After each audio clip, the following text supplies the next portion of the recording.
va laisser la parole maintenant à Victor, qui lui va revenir sur la place du Fab Lab au sein de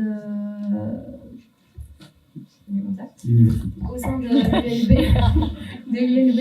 Et donc voilà, mais je te laisse déjà te présenter pendant que moi je reprends. Bonjour, je ne sais pas très bien ce que je vais faire avec le micro. Ah, tu peux continuer. Celui-ci ? Ouais. Ouais. Okay. Voilà, donc je m'appelle Victor Lévy, je suis architecte et photographe, donc architecte de formation, photographe par passion. Dans mon équipe un peu bizarre, on m'appelle le disrupteur. Il y a sûrement des raisons. Ou bien je m'appelle le disrupteur, j'en sais rien en fait. J'ai déposé ça un jour sur la table, finalement c'est resté. Ça fait, je pense, depuis 1994 que je donne cours, d'abord dans la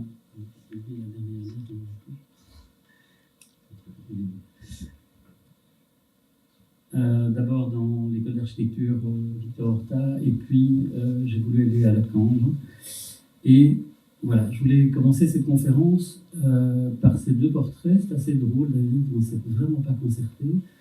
On va partir du même point, on ne va pas arriver à la même conclusion. C'est assez intéressant. Alors, bon, il faut savoir que les écoles, enfin, vous devez sûrement savoir que les écoles d'architecture ont eu l'obligation de rentrer dans l'université. C'était un passage assez difficile et absolument passionnant. C'est difficile parce que c'est pas du tout les mêmes cultures, et c'est passionnant parce qu'il y a énormément de choses qui peuvent s'ouvrir par rapport à ça. Alors, on est dans quel cadre ? On est dans un cadre assez particulier, puisqu'à Bruxelles, deux écoles vont devoir fusionner. Donc, l'Institut d'architecture supérieure d'architecture Victor Horta et l'école d'architecture La Cambre. Alors, j'imagine que vous savez que ces deux personnages se détestaient, et plus que se détestaient, c'était des concurrents féroces. Et j'ai fait un petit peu des recherches par rapport aux écoles. J'étais assez étonné d'une chose, c'est que, en fait, Van de Velde a fait son école, donc la Cambre, en 1926. Et comme par hasard, Victor Horta s'est retrouvé en 1927 directeur de l'Académie des Beaux-Arts. Donc, en fait, cette concurrence effrénée, nous, on l'a senti déjà au moment de l'intégration, au moment du début des discussions entre les deux universités, enfin les deux facultés d'architecture. Future faculté d'architecture. Oui, super.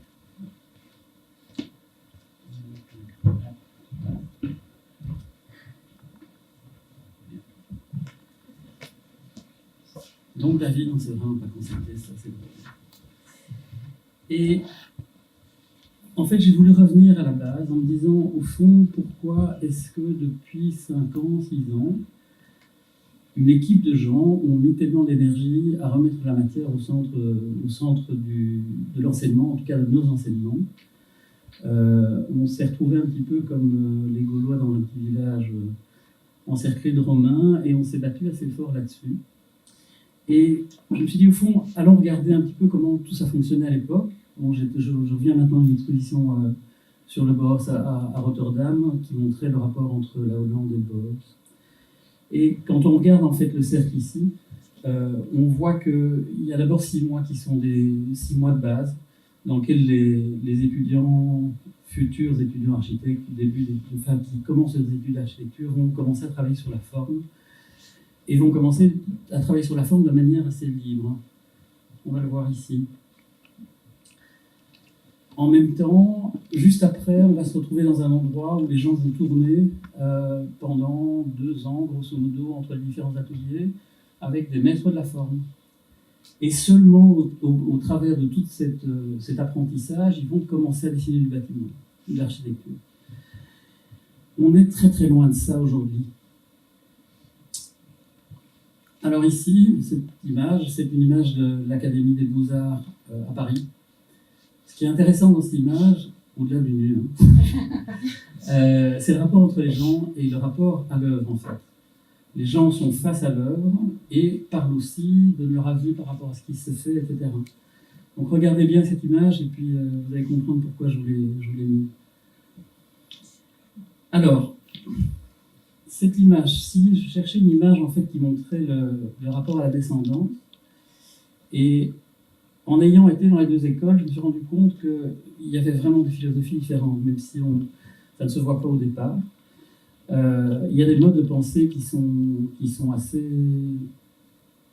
colorés, je veux dire ça comme ça, par les fondateurs. Donc imaginez bien deux familles avec un grand-père, un arrière-grand-père, un grand-père, un père, un fils, et la même chose de l'autre côté.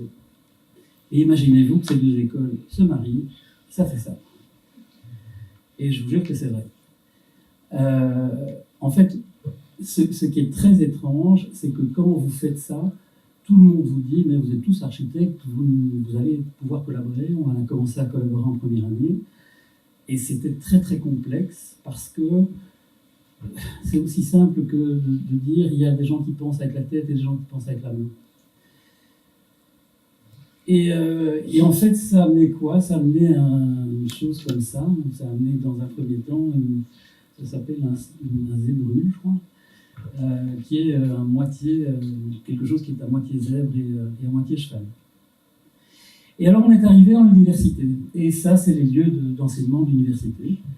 Donc vous vous rappelez de ce que je vous ai montré à la fois par rapport au boss, où les choses sont faites de manière assez proche, et puis on se retrouve dans des auditoires où on a une personne comme ici, avec un public qui va écouter ce que la personne a à dire. Et ça nous amène quoi comme chose qui ressort? C'est un PGCM, une merveille. Alors, du ranking, quelque chose qui est absolument génial, avec plein de critères par rapport à ça, et de la recherche. Donc, regardez un petit peu tout ça et imaginez que du jour au lendemain, vous vous retrouvez dans cet univers-là, avec tout le passé des deux écoles qui, en plus, doivent commencer à collaborer ensemble et parler le même langage. Alors, plusieurs enseignants des deux écoles, on était, je sais pas, peut-être une petite série de 4-5 personnes, n'étaient pas du tout à l'aise là-dedans. On commençait à réfléchir à mettre en place des pédagogies ouvertes. Et en fait, les modèles que nous avions, c'était plutôt ça. Donc ça, c'est une classe d'une école Steiner, où la caractéristique, c'est qu'on commence la classe donc les cubes, en fait, sont dans le sol. Ça fait un plancher tout à fait complet, et les enfants viennent enlever les éléments et mettent en place les relations qu'ils vont développer au travers de toute la journée en se positionnant dans l'espace. Une autre référence, je vais dire ça comme ça, ou un autre élément qui nous marquait, c'était la question de l'école mutuelle. Alors l'école mutuelle, c'est une école où en fait il y a peu de professeurs. Les différentes lectures que j'ai lues, c'était plutôt un professeur et un grand espace, ce qui n'est pas le cas sur cette image. Donc je suis un peu étonné de cette image-ci, mais c'est la seule que j'ai trouvée qui me semblait bien. Par contre, ce qui se passe, c'est que ce sont les plus âgés qui donnent cours ou qui en fait enseignent aux plus jeunes, et ça se fait de manière assez libre. La seule chose qui est une contrainte, c'est la taille de l'espace et le nombre de gens qui peuvent y rentrer. Alors ce sont des écoles qui ont en fait été fermées de manière assez étonnante, puisque en fait on arrivait à apprendre à lire, à écrire et à compter 3 fois plus vite que dans les écoles qui ont suivi. Donc nous, ça nous plaît ce machin-là. Et en réfléchissant aussi à la pédagogie de la manière dont on l'a mise en place, on est arrivé à la conclusion que c'était pas la partie supérieure en fait de l'iceberg sur laquelle il fallait travailler, mais l'inverse. Il fallait travailler sur la chose qui était déjà présente chez l'enfant ou l'étudiant ou l'adolescent et la remettre entre les deux en fait, entre la chose qu'on apprend et entre la chose qu'on sait.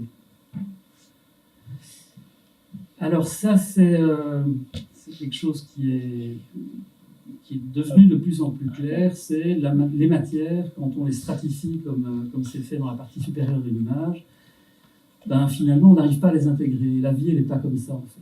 Ni la vie, ni la manière dont on arrive à donner cours, ou on est arrivé à donner cours en modifiant l'espace de travail et l'espace de production dans lequel on a commencé à mettre les cours ensemble. Pour nous, en fait, la question du développement personnel de l'étudiant est essentielle, et elle est à l'inverse de ce qu'on va faire classiquement, c'est-à-dire qu'on va former / déformer un étudiant pour qu'il pense d'une certaine manière. Nous, on pense plus qu'il est important de laisser une ouverture, une liberté presque totale à l'étudiant,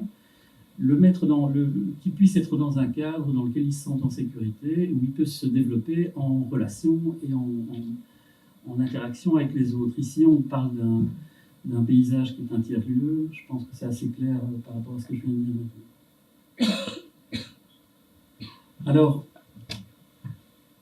donc on va rentrer dans l'université, d'abord de manière progressive, et il y a quelque chose qui va se perdre, qui est totalement, c'est le rapport à la matière.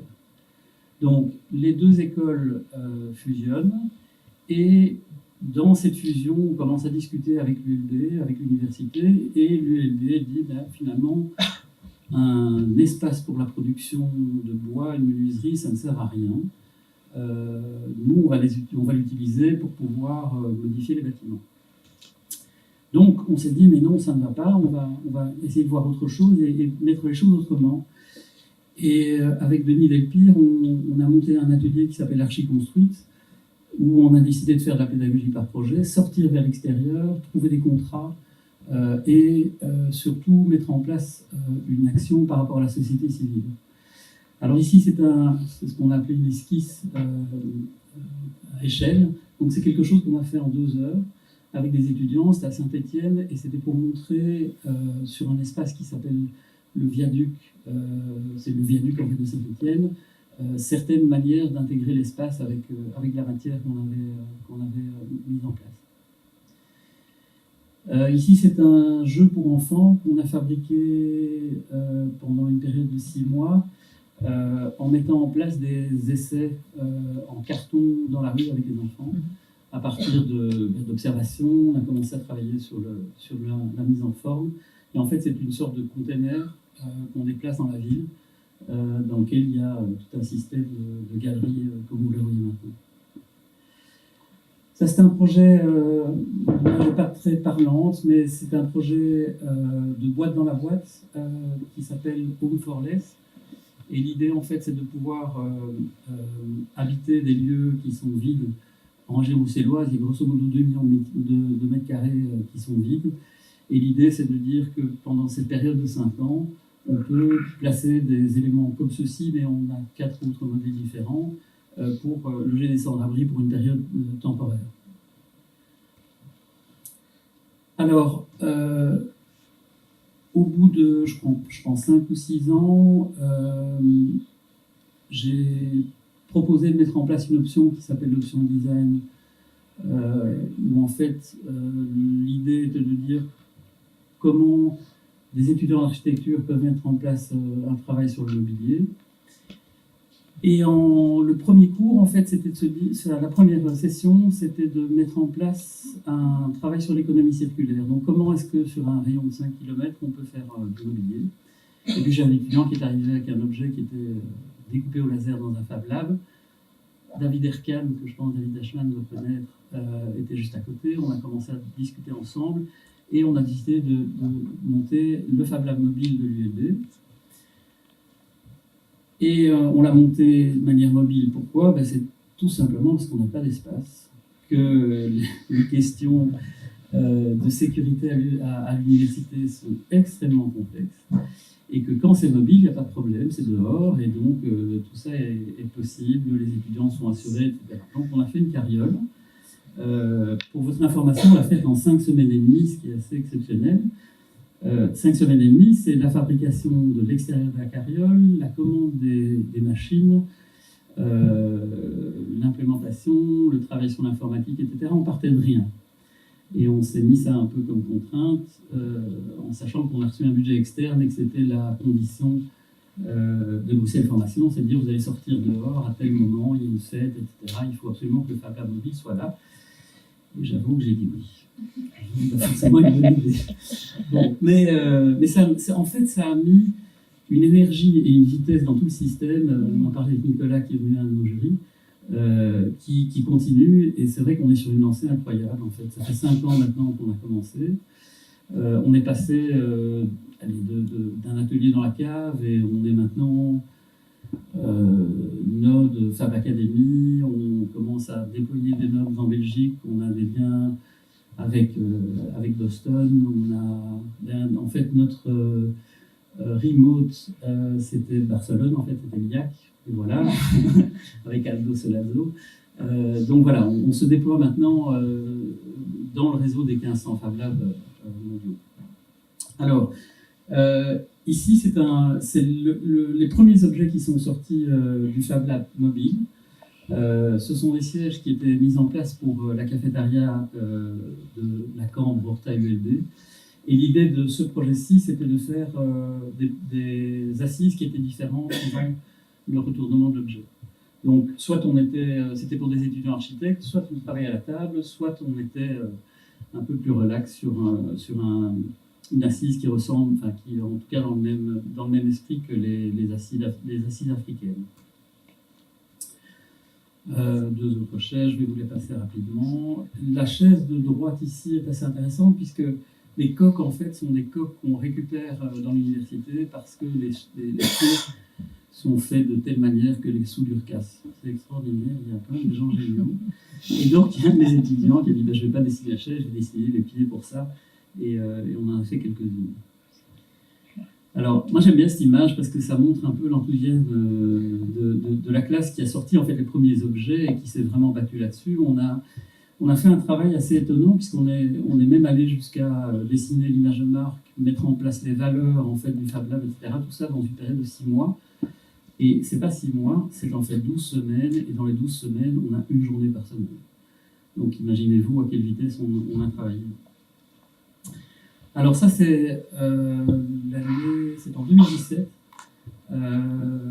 On est à un autre endroit de la réflexion et j'ai demandé aux étudiants de mixer en fait nouvelles technologies et la céramique. Et il y a eu vraiment des choses très très différentes. J'aime assez bien ce projet-ci puisque l'étudiante est partie de l'idée qu'elle faisait des boules en fait avec des patterns différents et que ces boules pouvaient bouger en fait avec sa main, la manière dont elle allait le faire, pour arriver à des résultats à chaque fois différents. Et donc ça, c'est 2 parties qu'elle a faites comme exemple, que je trouve assez réussi, assez belle. On est dans la même veine, enfin on est dans la même année, et là c'est un étudiant qui voulait faire un chauffe-plat et qui a commencé à travailler simplement avec de la frigolite. Cette frigolite, il l'a thermoformée. Il faut savoir que c'est des choses qui sont tout à fait nouvelles pour eux. Et l'étudiant, vous le verrez 2 dias plus tard, l'étudiant a fabriqué sa thermoformeuse lui-même. Et on leur demande aussi, pour qu'ils aient un retour en fait, sur leur travail, de documenter leur travail et qu'il soit reproduisible par quelqu'un d'autre.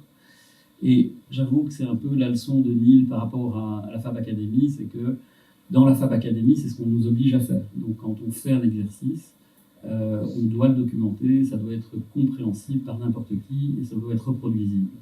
Donc on a emprunté cette logique-là et c'est assez efficace en fait. Donc voilà par exemple la thermoformeuse, elle est téléchargeable si jamais ça vous intéresse, la fabriquer chez nous. Et il faut savoir que l'étudiant avait fait ça en fonction de son four qui fait 40 sur 40, donc tout ça était assez bien pensé en fait. Alors, à partir de là, donc il y a l'option design, et puis avec David, on s'est dit au fond, ça sert à rien d'avoir un Fab Lab avec des machines si on ne fait pas passer de l'enseignement au travers de ça.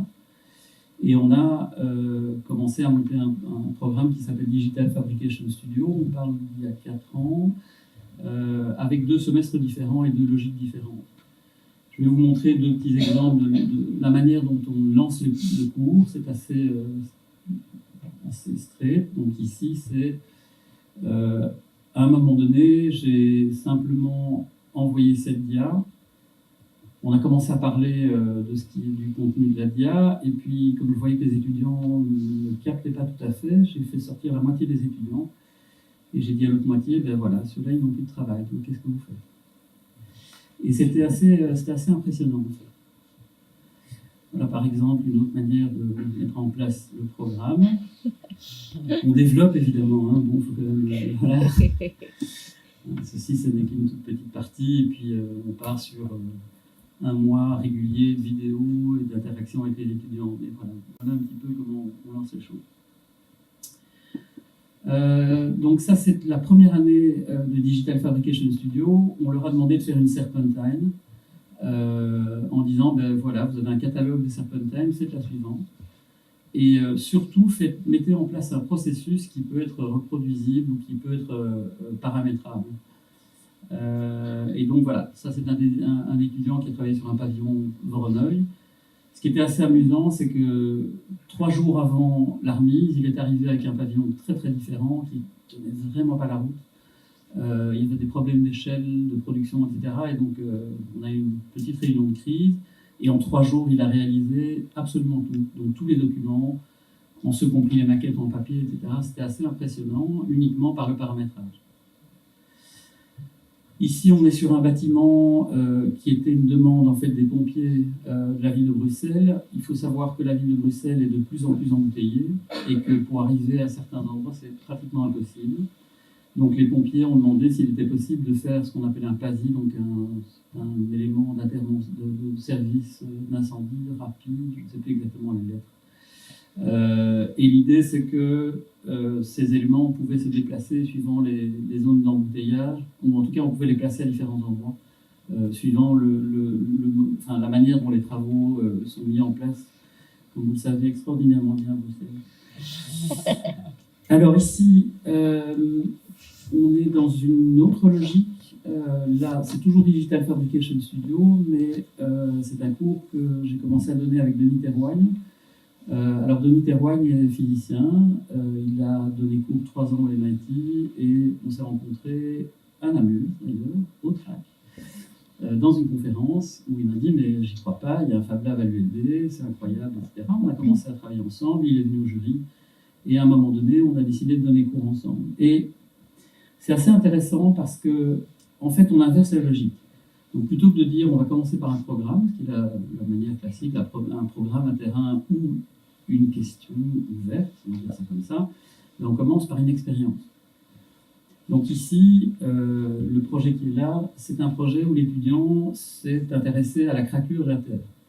Donc il a pris de la Terre, et puis il a regardé comment elle craquelait, et puis il a travaillé sur les paramètres en fait, qui permettent de modifier ces craquelures. Il a commencé à comprendre ça, Denis l'a aidé à chiffrer tout ça, etc. Et donc, le phénomène physique va donner en fait une manière de générer des formes. En parallèle à ça, il a travaillé sur la question du coulage. Donc, l'idée de son pavillon était de mettre en place un pavillon en récupération de cannelle d'alu. Et donc, voilà, il a fait quelques tests, on en voit un en bas à droite. Et en même temps, évidemment, il a travaillé sur les dessins et la question des efforts qui se mettent en place dans le bâtiment. Alors, toujours dans cette même logique, des étudiants sont partis de la question de l'eau et du cycle de l'eau et ont fait des recherches. Dans ces recherches, ils sont tombés sur un article scientifique du MIT qui montrait que on pouvait capter des microparticules, donc microparticules en dessous d'un PM2,5, avec du brouillard. Et donc, ils avaient commencé à faire un bâtiment, et puis leur bâtiment n'était pas très très intéressant, et on leur a dit, mais au fond, est-ce que vous ne pourriez pas appliquer ça autre part? Et l'idée du vélo est arrivée. Et donc ça, c'est un filtre à vélo, avec un système de brumisateur qui permet en fait de dépolluer l'air, et la personne évidemment qui roule à vélo devient la personne qui dépollue, en fait, qui rejette du CO2, mais plus des PM2,5. 20 minutes. Ok, parfait. Alors, ici, le principe, c'était d'avoir une expérience qui allait mettre en place une sorte de forme aléatoire. Je pense que c'est du sucre et du soda. Et au travers de cette forme-là, qui serait la forme de base, les étudiants ont commencé à la scanner. Une fois qu'ils l'ont scannée, ils ont mis en place différents principes formels et spatiaux. Et donc, ils se sont arrêtés là. Donc, le rapport à la fonction et à la serpentine, ils ne l'ont pas trop trouvé, mais la manière dont ils ont abordé en fait la question, de se dire au fond, on va faire une forme aléatoire, et puis on va voir comment cette forme peut devenir de l'espace, je l'ai trouvé assez intéressant. Alors là, on est parti vers une autre logique. Toujours avec Denis Terroigne, on s'est dit, mais au fond, comment est-ce que ce travail digital pouvait s'accrocher au réseau des Fab Labs? Comment est-ce qu'on pourrait aider des situations un peu difficiles? On a travaillé sur plusieurs projets. Un projet, c'était la question de l'eau de manière globale. Donc, j'imagine que vous savez qu'il y a 1 milliard de gens qui n'ont pas accès à l'eau potable. Et donc, on a fait une première année avec différents projets. Et cette année-ci, en fait, il y a eu une inondation au Kerala au mois d'août, je pense. C'était une inondation juste dingue. Il y avait 3 mètres d'eau un peu partout. C'était vraiment catastrophique pour cette région d'Inde. Et on les a contactés, en fait. On leur a demandé ce qu'on pouvait faire par rapport à ça. Est-ce qu'on pouvait commencer à travailler chez nous en interne avec les mêmes machines qu'eux et voir comment on pouvait soit trouver des solutions au préalable, soit trouver des solutions pour la reconstruction. Alors, c'était assez compliqué pour les étudiants de rentrer dans quelque chose comme ça à distance.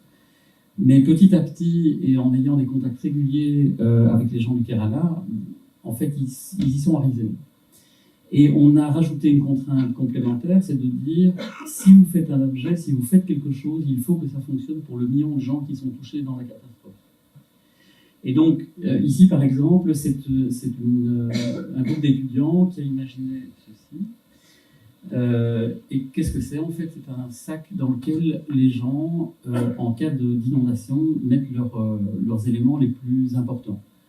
Et donc, ils ont fait une enquête là-bas, ils se sont rendus compte qu'il fallait non seulement avoir les diplômes, mais les papiers, parce que les papiers étaient compliqués à refaire après, etc. Donc, il y a une série de choses qu'il faut garder. Ils ont dimensionné le sac.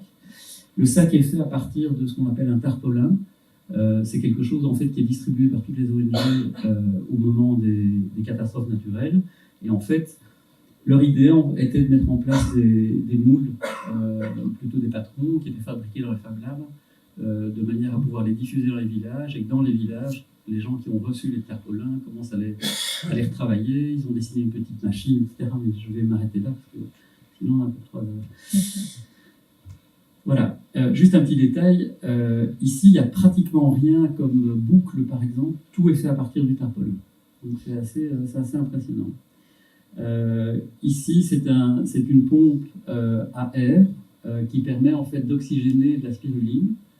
Alors pourquoi la spiruline? Parce que au moment des catastrophes naturelles, il y a 3 mois pendant lesquels les gens se retrouvent entre différentes choses. Ils sont dans des espaces comme des écoles, etc. Et c'est très compliqué au niveau de l'amener de la nourriture. Et donc les étudiants ont développé en fait un système pour pouvoir avoir un minimum d'espace qui est cultivé et d'amener un maximum de choses pour les gens qui sont là. Je pense qu'ils utilisaient 50 mètres carrés pour 300 personnes en fait. Et donc, on leur a proposé de développer la chose la plus difficile, qui est à la pompe. Et donc, ils ont fait une pompe en open source qui fonctionne très bien. Alors ça, c'est un autre petit projet un peu amusant, mais c'est un peu... il n'est pas du tout au point, mais l'idée est assez intéressante. Et surtout, la réflexion qui est derrière. Donc, ils ont regardé qu'est-ce qui faisait que les gens qu'est-ce qui amenait le plus d'accidents.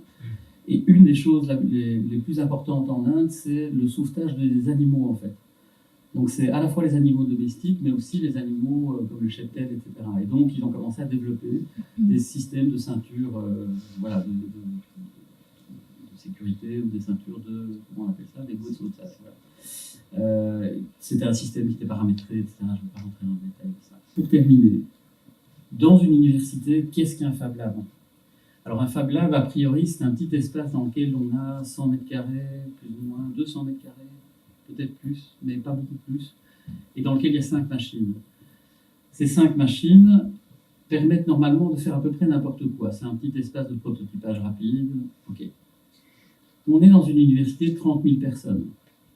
On est dans un Fab Lab qui est originaire de la faculté d'architecture.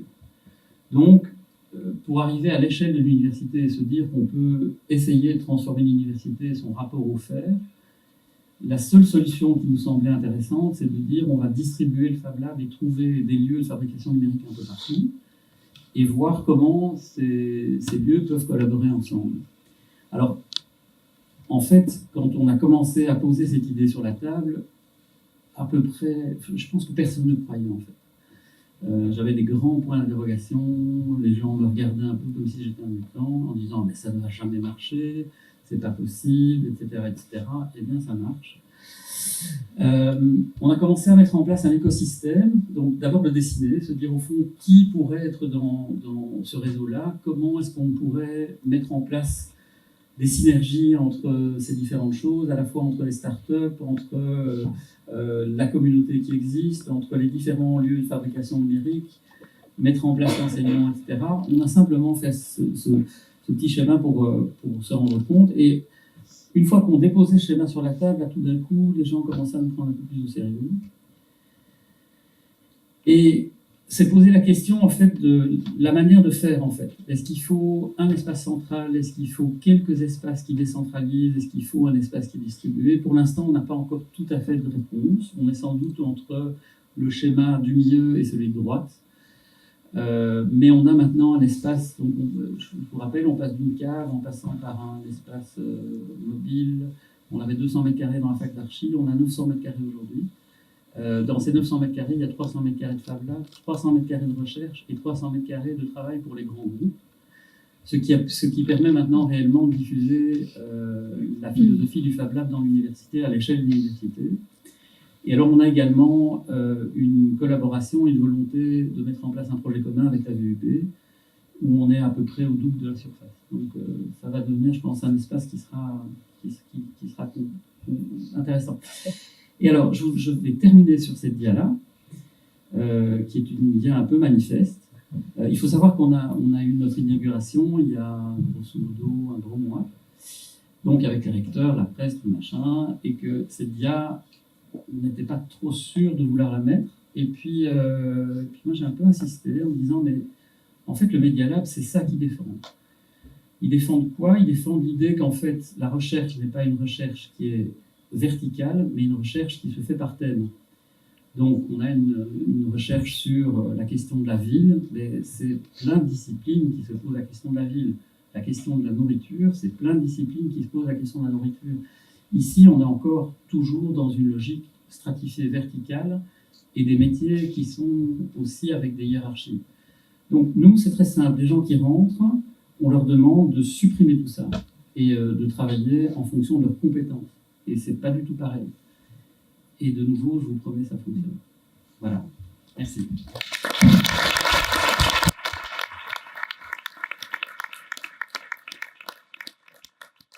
Merci Victor.